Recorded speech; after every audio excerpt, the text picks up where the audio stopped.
اللہ الرحمن الرحیم۔ السلام علیکم۔ پاکستان کا قومی اسلحہ تلوار ہے۔ تلوار کی بہت بڑی سعادت یہ ہے کہ اسے انبیاء کرام اور صحابہ نے بھی استعمال کیا۔ تلوار کی تاریخ اتنی ہی پرانی ہے جتنی انسان کی۔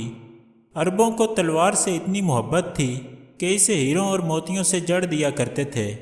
چنانچہ نبی کریم صلی اللہ علیہ وآلہ وسلم کے جد امجد قصی بن کلاب کے نانا وہ پہلے آدمی تھے جنہوں نے اپنی تلوار کو ہیروں سے جڑا۔ نبی کریم صلی اللہ علیہ وآلہ وسلم کے پاس کل 9 تلواریں تھیں، جن میں سے 8 ترکی توپ کاپی میوزیم میں اور ایک مصر کے دارالحکومت قاہرہ کی مسجد حسین ابن علی میں رکھی ہوئی ہے۔ اسلام میں کسی تلوار کو اتنی شہرت حاصل نہیں ہوئی جتنی ذوالفقار کو ہوئی۔ یہ نبی کریم صلی اللہ علیہ وآلہ وسلم کی تلوار تھی جو آپ صلی اللہ علیہ وآلہ وسلم نے حضرت علی رضی اللہ تعالی عنہ کو عنایت کی تھی اور پھر یہ اہل بیت کے پاس رہی۔ یہ تلوار کہاں سے آئی، اس بارے میں مختلف نظریے موجود ہیں۔ امام رضا علیہ السلام سے منسوب حدیث میں آیا ہے کہ جبرائیل علیہ السلام اسے آسمان سے اپنے ساتھ لائے تھے۔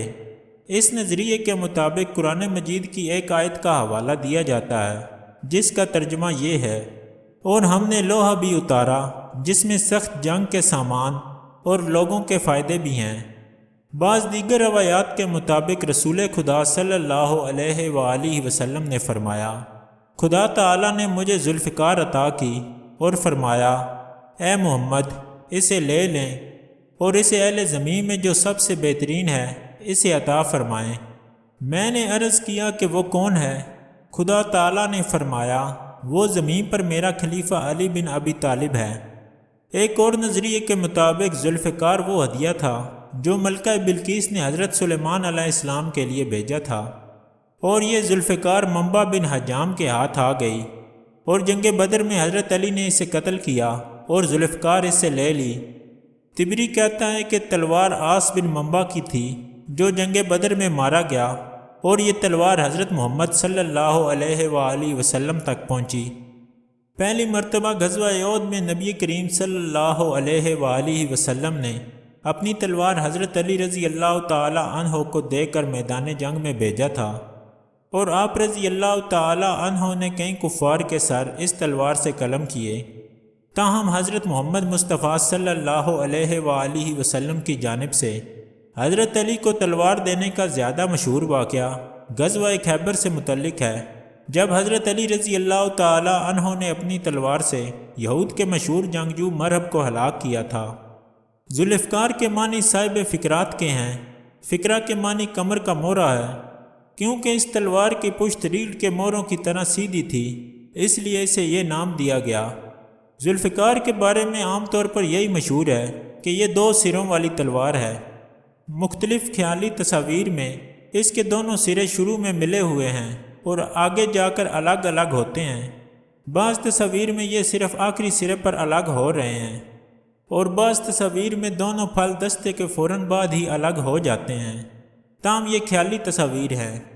نبی کریم صلی اللہ علیہ وآلہ وسلم کی تلواروں پر تحقیق کرنے والے حسن التھامی نے توپ کاپی میوزیم میں موجود ایک تلوار کو ذوالفقار کے طور پر شناخت کیا ہے۔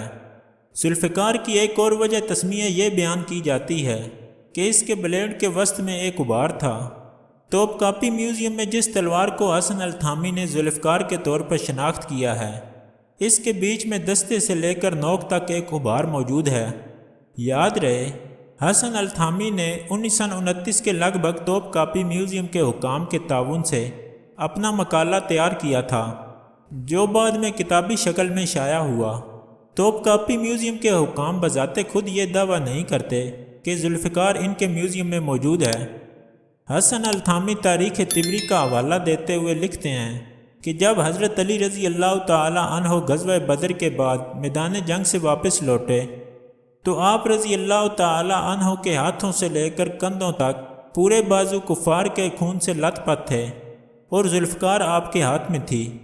تاریخ طبری میں ہی روایت ہے کہ جب حضرت علی رضی اللہ تعالی عنہ کفار کے جتھوں کو ہلاک کر رہے تھے تو حضرت جبرائیل علیہ السلام کی آواز آئی، لا سیف الا الذوالفقار ولا فتح الا العلی، ذوالفقار جیسی کوئی تلوار نہیں اور حضرت علی جیسا کوئی بہادر نوجوان نہیں۔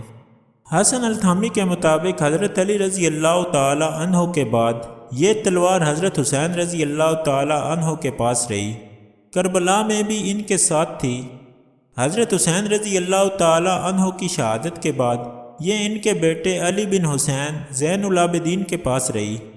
پھر یہ تلوار محمد بن عبداللہ بن حسن کے پاس آئی، جو محمد نفس زکیہ کے نام سے مشہور تھے۔ انہوں نے عباسی خلیفہ منصور کو چیلنج کیا تھا۔ محمد نفس زکیہ کی خلافت کو مدینہ کے بہت سے لوگوں نے تسلیم کر لیا تھا، لیکن پھر منصور کی فوج نے مدینہ پر چڑھائی کی اور آپ شہید کر دیے گئے۔ حسن التھامی کے مطابق اس کے بعد یہ تلوار عباسی خلفاء کے پاس آ گئی، بعد ازاں یہ فاطمی سلطنت کے پاس رہی، اور پھر جب خلافت ترکوں کو منتقل ہوئی تو ذوالفقار بھی عثمانی سلطنت کے پاس آ گئی اور توپکاپی محل پہنچی۔ امام صادق علیہ السلام اور امام رضا علیہ السلام سے نقل ہوا ہے کہ ذوالفقار امامت کی نشانیوں میں سے ہے اور ہر زمانے کے امام کے پاس موجود تھی، جیسا کہ امام صادق علیہ السلام سے نقل ہوا ہے کہ امام زمان کے ظہور کے وقت جو تلوار آپ علیہ السلام کے ہاتھ میں ہوگی وہ ذوالفقار ہی ہے۔ التھامی نے اس تلوار کی پیمائش بھی اپنی کتاب سیوف الرسول وحدۃ الحربہ میں شائع کی۔ یہ تلوار 104 سینٹی میٹر طویل ہے اور اس کا وزن 1276 گرام ہے۔ دستہ لکڑی سے بنا ہے جس پر سیاہ چمڑا مڑا گیا ہے۔ دستے کی آخری گولائی لوہے سے بنا کر اس پر سونے کا پانی چڑھایا گیا ہے۔ گولائی پر نقش و نگار بنے ہیں۔ دستے اور بلیڈ کے درمیان موجود آئینی حفاظتی ٹکڑے میں خوبصورتی کے لیے کئی سوراخ بنائے گئے ہیں۔ اس آئینی ٹکڑے کے دونوں سرے تلوار کے بلیڈ کی طرف مڑے ہوئے ہیں اور سانپ کے پھنوں کی شکل کے ہیں۔ ان کے آخر میں زمرد جڑے ہیں۔ حفاظتی آئینی ٹکڑے کی یہ شکل اس بات کا اظہار ہے کہ یہ تلوار زمانہ اسلام سے قبل کی ہے۔ اس تلوار کی سب سے اہم بات بلیڈ کے درمیان میں ایک غبار بنا ہوا ہے جو دستے سے لے کر نوک تک جاتا ہے۔ حسن التھامی کا کہنا ہے کہ یہی غبار اس ذوالفقار کی وجہ تسمیہ ہے۔ حضرت علی کی شجاعت کا ایک واقعہ حافظ رجب الکرسی لکھتے ہیں کہ جب حضرت علی رضی اللہ تعالی عنہ نے مرب پر ذوالفقار کا وار کیا اور 2 حصوں میں تقسیم کر کے زمین پر تڑپتا ہوا چھوڑا، تو اس وقت حضرت جبرائیل علیہ السلام معتجب ہو کر تشریف لائے۔ رسول اللہ صلی اللہ علیہ وآلہ وسلم نے فرمایا، تمہیں کس بات پر اتنا تعجب ہو رہا ہے؟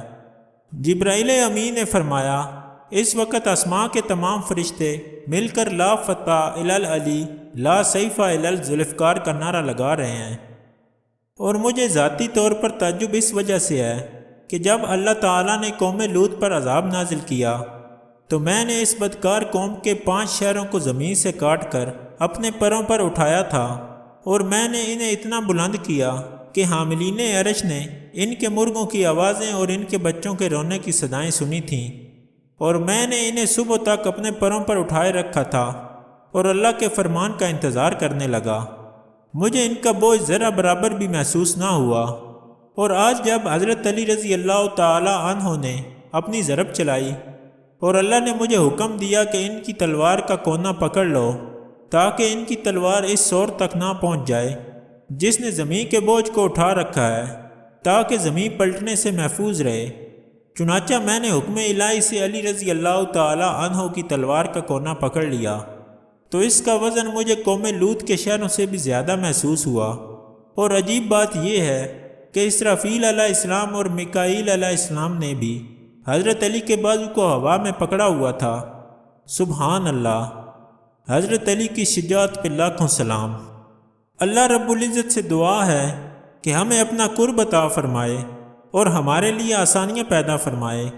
آمین ثم آمین یا رب العالمین۔